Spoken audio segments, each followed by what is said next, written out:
지키기라고 하는 주제를 가지고 주의 말씀을 함께 듣도록 하겠습니다. 저에게는 큰 누이가 있는데 큰 누이는 10살 된 손자 한 명이 있습니다. 며칠 전에 큰 누이와 전화하면서 그 손자에 관한 이야기를 듣게 되었습니다. 어느 날 손자가 와서 저희 큰 누이에게 아주 심각한 표정으로 자신이 최근에 깨달은 것이 있다라고 했답니다. 그래서 무엇을 깨달았느냐 물었더니 10살 된 손자가 하는 이야기가 자기가 지금까지 할아버지하고 18씨름하면 늘 이겼는데 할아버지가 자신에게 져준 것을 알게 되었다라고 말했답니다. 저희 큰 누이가 이 녀석이 좀 철이 났나 보다 하는 마음을 가졌는데 그 다음 말이 저희 큰 누이를 더욱더 놀라게 했답니다. 10살 된 손자가 한 이야기가 지난해까지는 자기가 힘이 약하지만 할아버지가 져줬는데 올해부터는 자신이 힘이 세져서 자신이 할아버지와 팔씨름할 때에 이긴다라고 아주 자랑스럽게 말했다 하는 겁니다. 저는 그 말을 듣고 정신없이 웃었습니다.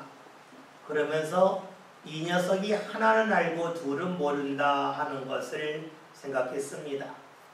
그 녀석이 아는 한 가지는 자신이 9살 때보다 10살 때에 힘이 더 강해졌다 하는 것이죠. 모르는 것이 있습니다. 그것은 할아버지의 힘이 자신보다 여전히 강하다는 것을 모르고 또 하나는 할아버지가 눈치채지 못하게 져준다 하는 것도 모른다 하는 것입니다. 참으로 묘한 것이 있습니다. 10살 된 녀석은 자신이 들지 못하는 것을 압니다. 그러나 그것을 할아버지가 여러 번 옮기는 것을 보아왔습니다. 그렇다면 당연히 할아버지가 자신보다 힘이 세다는 것을 알아야 되겠죠. 그렇다면 팔씨름할 때 자신이 할아버지한테 이기는 것은 할아버지가 져준다는 것도 알아야 됩니다. 그런데 10살 된 녀석은 팔씨름할 때 자신이 할아버지한테 이기는 것은 기억하지만 평소에 자신이 옮기지 못하는 짐을 할아버지가 옮기는 것에 대해서는 까마득하게 잊고 있다는 겁니다. 10살 된 철부지 아이의 특징이 무엇일까요? 그것은 자신이 강한 부분에 대해서는 기억하지만 자신이 약한 부분에 대해서는 기억하지 못한다는 겁니다.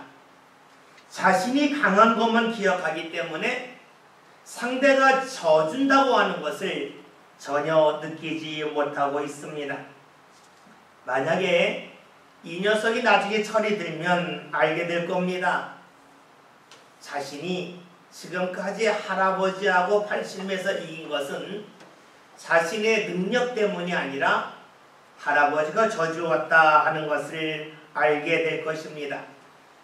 철이 든다는 것은 무엇을 말할까요?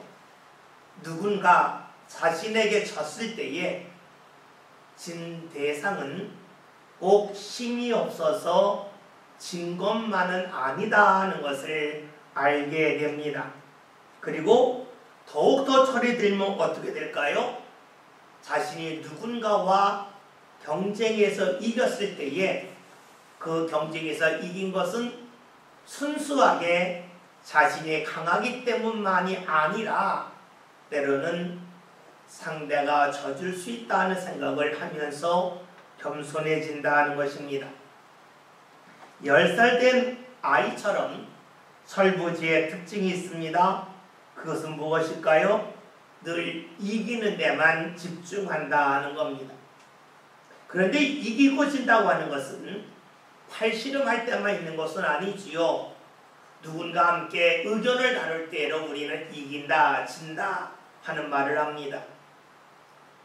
배고플 때에 누군가와 함께 음식점에 갈 때가 있습니다. 어디로 갈까? 서로 고민을 하죠. 그러다가 한 식당에 갑니다. 식당에 가서 둘이 음식을 주문할 때에도 같은 것을 주문할 때가 있지만 때로는 서로 다른 것을 먹고 싶을 때가 있습니다. 그러나 서로 의견을 합해서 한 가지 주문할 때가 있지요. 이럴 때 여러분들은 주로 어떤 마음이 듭니까? 자신이 가자고 하는 식당에 상대가 따라오면 좀 기분이 좋지요.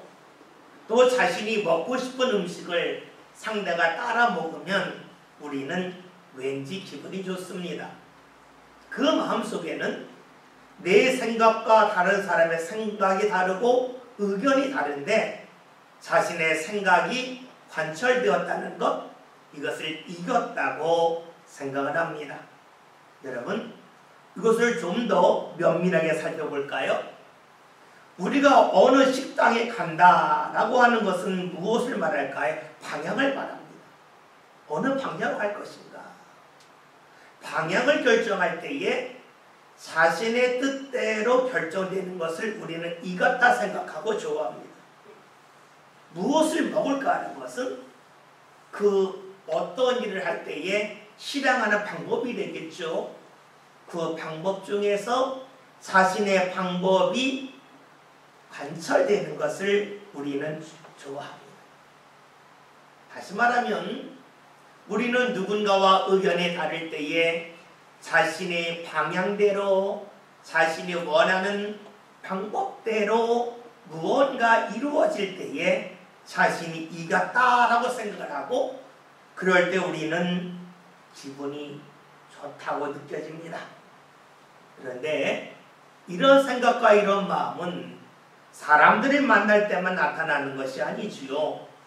우리가 하나님을 대할 때에도 그럴 때가 적지 아니합니다.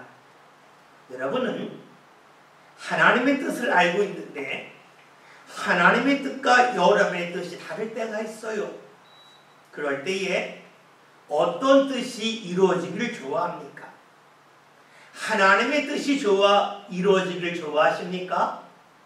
아니면 여러분의 뜻이 이루어지기를 좋아하십니까?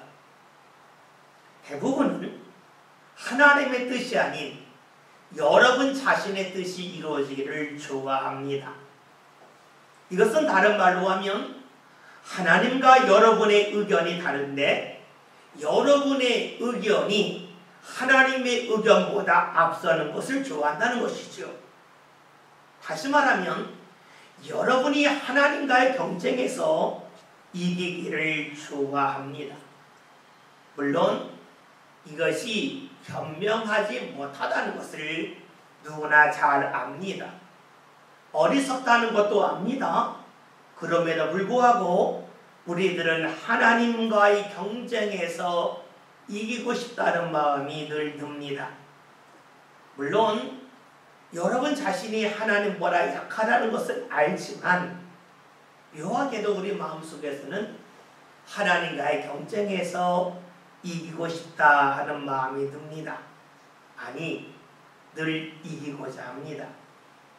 마치 10살 된 손자가 할아버지하고 팔씨름하면서 늘 이기기를 원하고 이겼을 때에 좋아하며 펄쩍펄쩍 뛰는 모습이 오늘 우리들에게도 있습니다. 설부지의 특징은 강한 데 매달린다는 겁니다. 자신의 힘을 과시하는 것을 좋아한다는 겁니다. 모든 곳에서 자신이 이겨야만 직성이 풀립니다. 그러나 철부지에서 벗어나면 우리는 나 자신이 약하다고 하는 것을 보기 시작합니다. 그렇기에 이기는 자리와 지는 자리를 구별하기 시작합니다. 힘을 써야 할 자리와 힘을 쓰면 안 되는 자리를 정확하게 구별해 나가기 시작하지요. 다른 말로 하면 자신이 강할 때와 자신이 약해할 때를 안다는 것입니다. 오늘 우리가 신앙생활하면서 철부지입니까? 아니면 철부지에서 벗어나고 있습니까? 우리는 누구나 나 자신의 모습이 지금 어떠하든지 간에 신앙의 철부지에서만큼은 벗어나서 신앙의 철이 든 사람이 되기를 원하고 있지요. 오늘 성경에서는 신앙의 철부지에서 벗어나는 사람, 그래서 신앙의 철이 들어가는 사람이 어떻게 살아가야 될지에 관하여 우리에게 말씀해주고 있습니다. 말씀 4절을 함께 볼까요? 다 같이 봅니다. 그리스도께서 약하심으로 십자가에 못 박히셨으나 하나님의 능력으로 살아계시니 우리도 그 안에서 약하나 너희에게 대하여 하나님의 능력으로 그와 함께 살리라. 아멘. 말씀을 봤더니 그리스도께서 약하심으로 십자가에 못 박히셨다라고 말씀합니다. 십자가에 못 박힌다고 하는 것은 육체적인 고통이고 정신적으로는 사람들 앞에서의 큰 부끄러움입니다. 그러게 십자가에 못 박히는 것을 좋아하는 사람, 원하는 사람은 하나도 없습니다. 정말로 피하고 싶은 자리죠. 근데 그 피하고 싶은 자리에 예수님이 계셨습니다. 예수님이 십자가에 못 박히셨을 때에 사람들이 어떤 생각을 했을까요? 예수님이 십자가에 못 박히신 것은 로마 병정에 의해서입니다. 사람들은 생각했습니다. 예수님이 로마 병사들보다 힘이 약하다. 그러니까 잡히셨고, 그러니까 그들의 손에 의하여 십자가에 달리셨다라고 생각했습니다. 강하다면 잡힐 리가 없고, 강하다면 로마 병사들을 뿌리 처리한다고 생각했기 때문입니다. 또 어떤 사람들은 예수님이 과거에는 힘이 있었지만 어느 순간부터 힘이 약해졌기 때문에 능력이 사라졌고 그 결과로 십자가에 못 박히셨다라고 생각했습니다. 우리가 배터리를 보면 처음에는 힘이 있고 처음에는 많은 일을 할 수 있지만 시간이 지나면 지날수록 배터리의 힘이 점점 떨어져서 할 수 있는 일이 적어지듯이 예수님도 그러했다라고 사람들이 생각을 했습니다. 여러분, 정말로 예수님이 사람들보다 힘이 약해서 십자가에 못 박히셨을까요? 요한복음 18장이나 말씀 보면 대제사장의 무리들이 예수님을 잡으러 왔을 때에 관한 기록이 있습니다. 사람들이 한밤중에 와서 묻습니다. 누가 예수냐? 이때 예수님이 나다라고 말씀하십니다. 근데 그 말씀을 하시는 순간에 대제사장의 무리들이 뒤로 물러나면서 땅으로 엎드러졌습니다. 예수님의 말씀의 능력이 얼마나 강력했는지 무기를 가져온 대제사장의 무리들이 몸이 뒤로 물러났으며 그리고 그들이 땅으로 엎어지는 역사가 나타났습니다.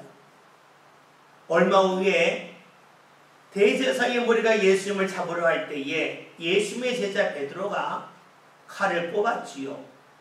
마태복음 26장에는 말씀을 보면 예수님 말씀하세요. 칼을 칼집에 넣어라. 내가 지금 하나님께 기도하면 하늘에 있는 천사 12군단이 내려온다라고 말씀하셨습니다. 12군단이라고 하면 최소한 36,000명의 천사가 내려온다는 것입니다.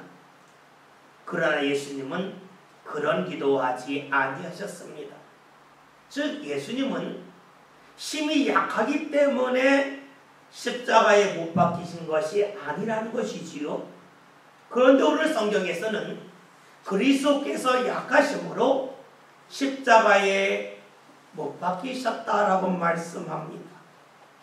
말씀이 잘못된 것일까요? 그러하지 않습니다. 그리스도가 약하다고 할 때에 이 약하다고 할 때의 대상이 우리가 생각하는 것과는 다르기 때문입니다. 예수님이 사람보다 힘이 약하여서 특별히 로마 병사들보다 힘이 부족해서 십자가에 못 박히신 것이 아닙니다. 예수님의 약하심은 사람에 대하여 약하심이 아니요 하나님 앞에서 약하셨다 하는 겁니다. 예수님은 하나님 앞에서, 또 다른 말로 하면 하나님의 말씀과 뜻 앞에서 약했습니다. 약했다고 하는 것은 자신을 주장하지 않았다 하는 겁니다. 물론 하나님의 말씀이 있어도 예수님이 마음껏 자신을 주장할 수가 있습니다.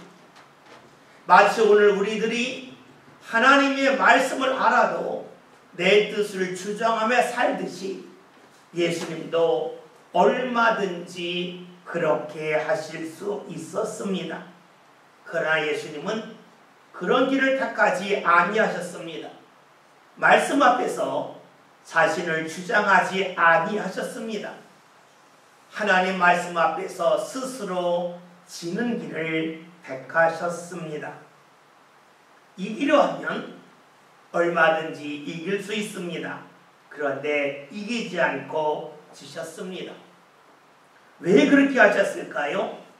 하나님 앞에서 약해질 때에, 하나님 앞에서 질 때에, 다시 말하면 하나님의 뜻과 말씀을 따르며 나갈 때에 하나님의 뜻이 계속해서 펼쳐진다고 하는 것을 믿으셨기 때문입니다.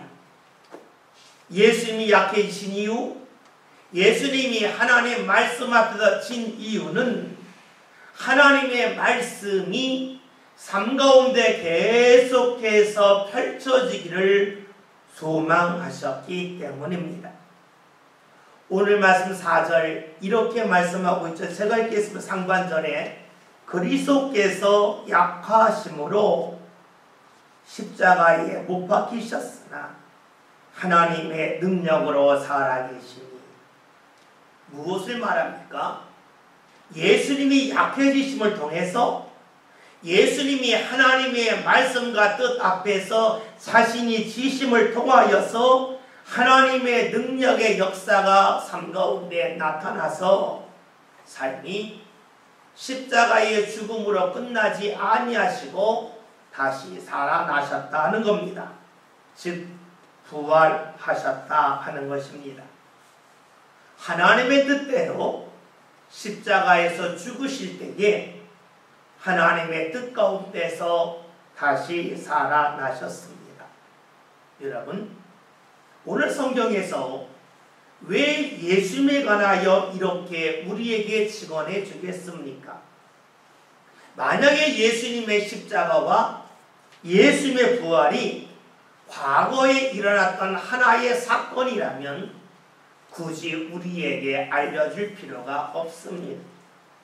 그러나 예수님의 십자가와 부활은 오늘 우리를 삶 가운데로 반복되기 때문에 성경에서 계속해서 십자가와 부활에 관하여 말씀합니다. 어떻게 반복됩니까? 오늘 4절 하반절에 이렇게 말씀하고 있죠. 우리도 그 안에서 약하나 너희에게 대하여 하나님의 능력으로 그와 함께 살리라 라고 말씀합니다. 예수님께서 하나님 앞에서 약하셨습니다. 말씀 앞에서 졌습니다. 그러기에 하나님의 능력이 예수님에게 나타났던 것처럼 오늘 우리들도 예수님을 믿으면서 하나님의 말씀과 뜻 앞에서 약해지고 우리가 말씀 앞에 내 뜻이 지는 일이 나타날 때에 우리의 삶도 하나님의 능력이 나타난다라고 우리에게 알려주고 있습니다. 여러분, 하나님의 능력이 나타난다, 하나님의 능력으로 산다는 것은 무엇을 말할까요? 우리는 하나님의 능력이라고 말한다면 제일 먼저 떠오르는 것이 우리의 힘이 강해진다고 하는 것을 생각을 합니다. 마치 우리가 자그마한 차를 타다가 큰 차를 타면 큰 차는 힘이 좋아서 작은 차를 탈 때에는 오르막에 천천히 올랐지만 큰 차, 힘이 강한 차를 타면 오르막에 쉽게 오르지 않습니까? 그것처럼 내 삶 가운데 하나님의 능력이 나타나면 지금까지 오르기 힘들었던 그 일을 쉽게 오를 거라고 생각을 합니다. 즉 외적인 능력이 더욱더 많아져서 지금까지 어렵게 하던 것을 쉽게 하는 것을 하나님의 능력 받았다라고 생각을 합니다. 물론 그렇게 볼 수도 있습니다. 그러나 우리가 하나님의 능력으로 산다고 하는 것은 힘들게 했던 것을 쉽게 한다 하는 것을 말하는 것이 아닙니다. 하나님의 능력으로 산다고 하는 것은 반대입니다. 하나님의 능력으로 산다고 하는 것은 내게 있는 힘은 똑같은데 할 수 있는 일이 많아지는 것을 말합니다. 잘 이해가 안 되죠? 우리는 힘이 많아져야, 힘이 강해져야 할 수 있는 일이 많아진다고 생각을 합니다. 그런데 하나님의 능력이 우리 삶 가운데 임했다고 하는 것은 내게 있는 힘은 같은데 할 수 있는 일이 많아진다고 하니까 머리로 도저히 이해할 수가 없습니다. 여러분, 신앙의 특징이 있습니다. 신앙은 머리로 이해할 수 없다는 것입니다. 여러분, 그러기에 하나님의 능력이 임한 것은 내게 있는 힘은 똑같은데 할 수 있는 일이 많아진다고 하는 것, 머리로 이해할 수 없는 것 아니겠어요? 근데 그 일이 나타나는 것이 바로 하나님의 능력입니다. 하나님의 능력이 언제 나타날까요? 오늘 말씀처럼 우리가 약해짐을 통해서 하나님의 능력이 나타납니다. 다시 말하면 하나님의 말씀 앞에서 내 뜻이 사라질 때에 하나님의 능력이 나타나서 할 수 없던 일을 또한 하게끔 하여 주시는 그 일이 나타난다는 것이지요. 순종할 때에 감당할 수 없는 것을 감당케 하시는 것이 바로 하나님의 역사요, 하나님의 능력입니다. 마가복음 11장을 보면 예수님이 예루살렘에 가시기 전에 제자들에게 말씀을 하시죠. 마을에 내려가면 사람들이 한 번도 타보지 않은 나귀가 묶여 있는데 그 어린 나귀 새끼를 끌고 오라고 말씀하십니다. 혹여나 끌고 올 때 누군가 그걸 왜 가져가느냐 묻는다면 주께서 쓰시겠다라고 말하라고 제자들에게 알려주셨습니다.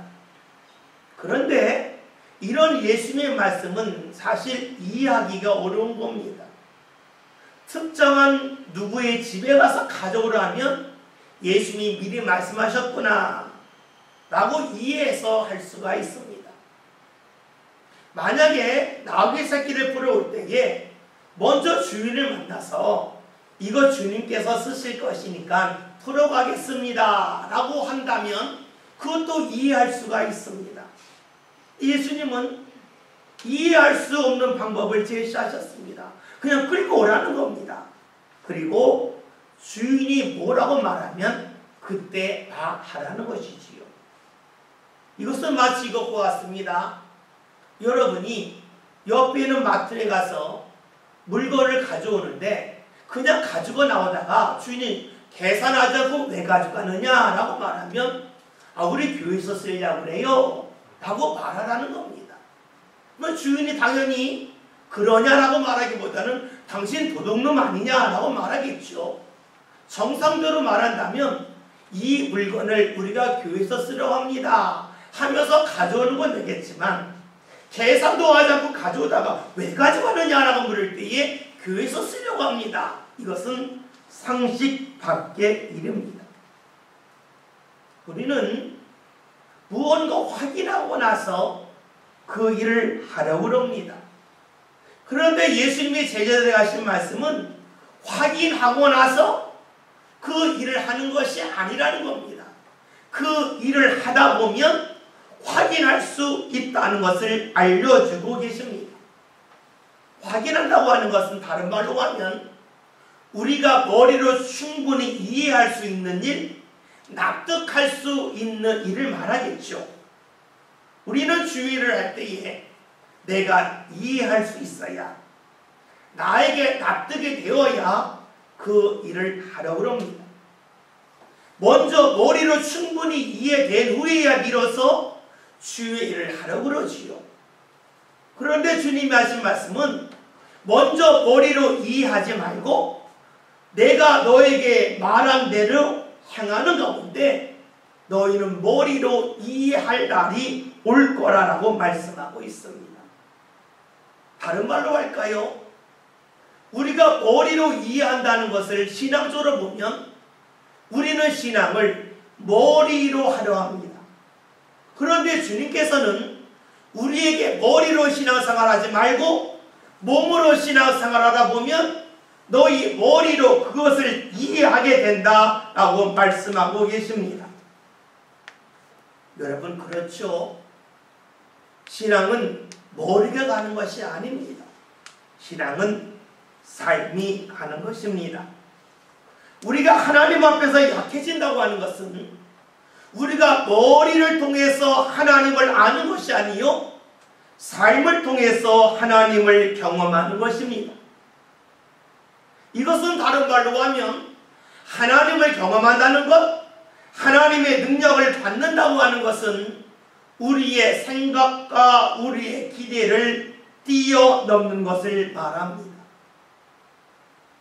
사람들은 이해한 후에야 비로소 믿으려고 합니다.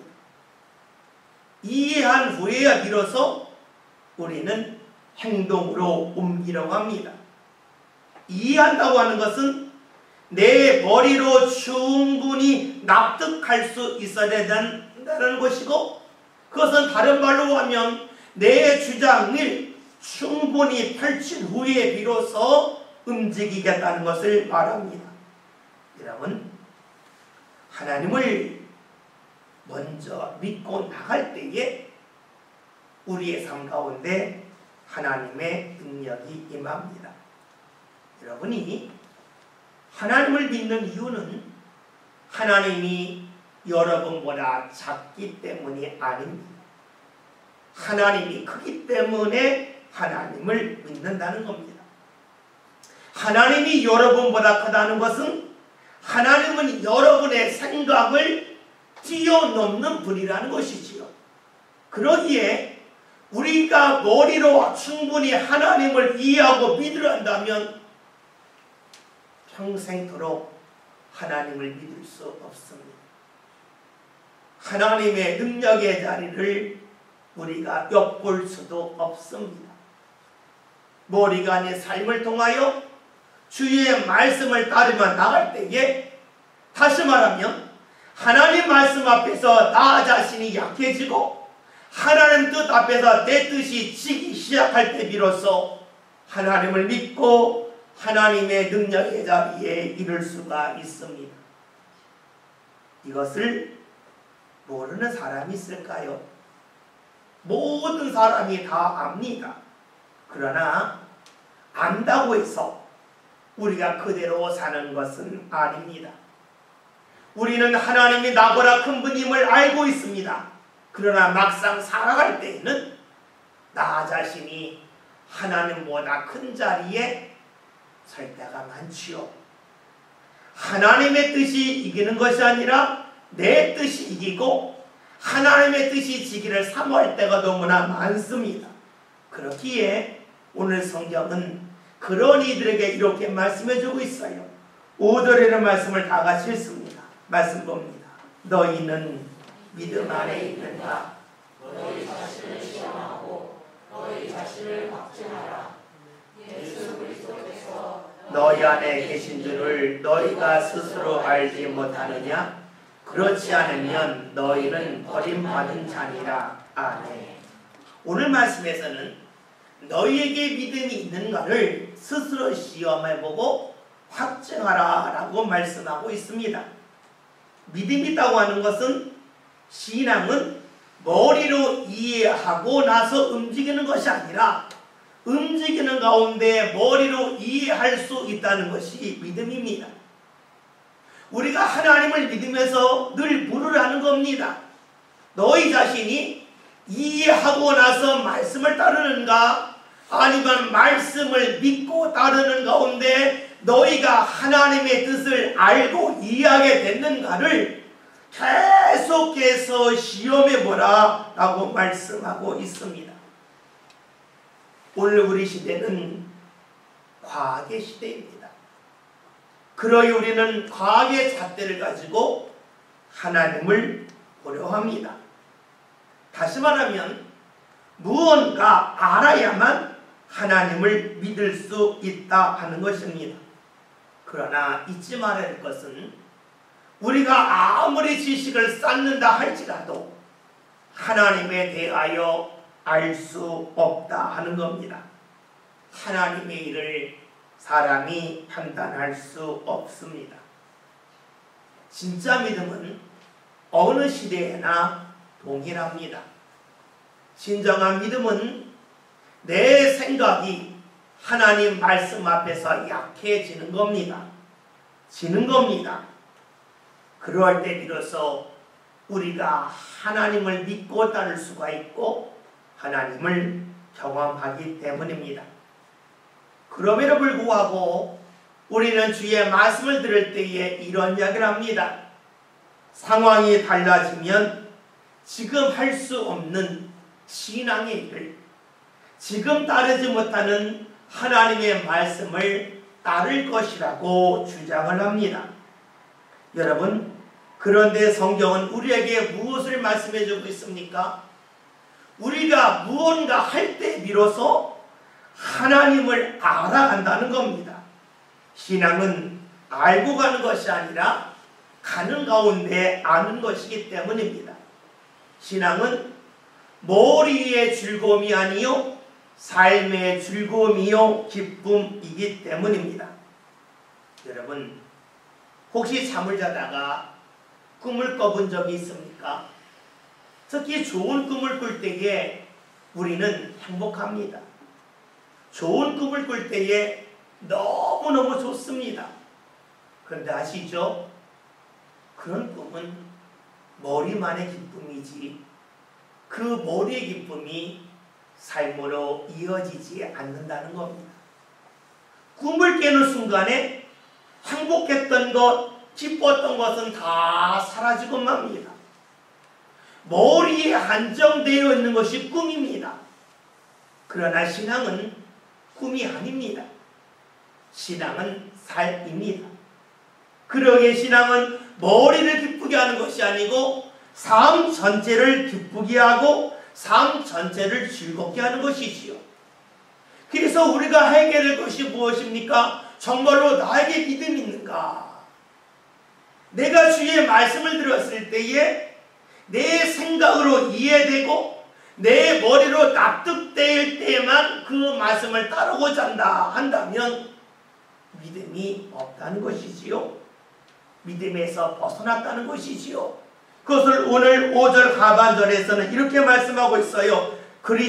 예수 그리스도께서 너희 안에 계신 줄을 너희가 알지 못하느냐. 그렇지 않으면 너희는 버림받은 자다. 그렇습니다. 우리가 이해하고 나서 내 생각이 앞서서 주의 말씀을 이기는 가운데 하나님을 믿고 따르려 한다면 우리는 하나님의 능력의 자리에서 멀어집니다. 우리가 멀어진 것을 하나님의 눈으로 본다면 버림받는 자와 같다라고 성경이 말씀해 주고 있습니다. 우리는 살아가면서 하나님과 멀어질 때가 너무나 많습니다. 믿음의 사람이라고 말하면서도 내 생각이 이기려 하기 때문이지요. 그러나 잊지 맙시다. 우리가 하나님과 멀어지는 일이 삶 가운데서 반복됨에도 불구하고 여전히 하나님은 우리를 사랑하신다는 겁니다. 여전히 우리를 사랑하시기 때문에 우리를 포기하지 아니하십니다. 우리를 포기하지 아니하신다고 하는 것은 우리가 다시금 하나님의 능력을 경험하며 살기를 주께서 원하신다는 것이지요. 이런 하나님의 마음을 오늘 성경 6절에서는 이렇게 말씀하고 있습니다. 다 같이 봅니다. 우리가 버림받은 자 되지 아니한 것을 너희가 알기를 내가 바라고. 아멘. 그렇습니다. 하나님은 우리가 하나님과 멀어져서 하나님을 경험하지 못하는 삶을 지금 살고 있다 할지라도 반드시 다시금 하나님 앞에 돌아와서 하나님의 능력을 경험하는 삶을 살기를 원하고 계십니다. 말씀을 믿고 따르는 가운데 하나님께서 주시는 은혜의 자리에 이르러서 하나님의 은혜를 충분히 경험하기를 원하고 계십니다. 다른 말로 하면 우리가 말씀 앞에서 나 자신이 지고 하나님의 말씀을 따르며 나갈 때에 하나님께서 우리가 생각하지 않았던 일들을 경험케 하시면서 우리가 볼 때 이것은 안 돼, 이것을 하면 넘어질 거야 하는 그 자리에서 하나님이 우리를 지키신다고 하는 것을 우리로 하여금 분명히 알게 하시고 보게 하시고 깨닫게 하신다는 것입니다. 오늘 말씀 제목은 지기 지키기입니다. 지키라고 하는 것은 진다는 겁니다. 우리가 하나님을 믿는다면 하나님 말씀 앞에서 내 뜻이 지는 일이 필요합니다. 그리고 우리가 정말로 하나님이 위대하신 분임을 믿는다면 그 위대하신 하나님 앞에서 나 자신이 약함을 알아야 합니다. 그 지기라고 하는 것은 하나님 앞에서 진다고 하는 지기가 있고 나 자신이 약하다고 하는 것을 안다. 지기, 알지자, 몸기자, 나 자신을 아는 것입니다. 나 자신을 알면 하나님 앞에서 집니다. 이렇게 하나님 말씀 앞에서 우리가 지고 나갈 때에 하나님은 우리를 어떻게 하십니까? 말씀 가운데 사는 사람을 지켜주십니다. 십자가 달리신 예수님을 사망 권세에서 지키셔서 다시금 살리시고 부활케 하신 그 하나님께서는 오늘 우리들이 예수님처럼 하나님 말씀 앞에서 우리가 지며 나갈 때에 우리의 삶을 지켜주십니다. 지키는 사람의 몫입니다. 지키기는 하나님이 하시는 일입니다. 우리의 목, 하나님 말씀 앞에서 지는 일을 여러분 꼭 합시다. 하나님의 말씀이 들려졌을 때에 내게 힘이 없으니까, 내게 여유가 없으니까, 내게 능력이 없으니까 이 일을 지금 할 수 없다고 하는 그런 주장을 펼치지 맙시다. 그것은 내가 이기는 겁니다. 신앙은 하나님 말씀 앞에 내가 지는 겁니다. 지며 나가는 겁니다. 그래서 말씀에 순종해 나가는 겁니다. 그럴 때에 하나님이 우리를 지키시는 역사가 삶 가운데 반드시 나타나기 때문입니다. 지키는 사람의 몫입니다. 지키기는 하나님이 하시는 일입니다. 저와 여러분이 내가 해야 될 목, 말씀 앞에서 지키를 합시다. 그리하여 하나님이 내 삶을 지키신다고 하는 것을 삶 가운데 반드시 보고 이를 증언하는 살아있는 믿음의 성도를 다 될 수 있기를 주의 이름으로 기원드립니다. 기도합니다. 하나님, 오늘 저희들이 부족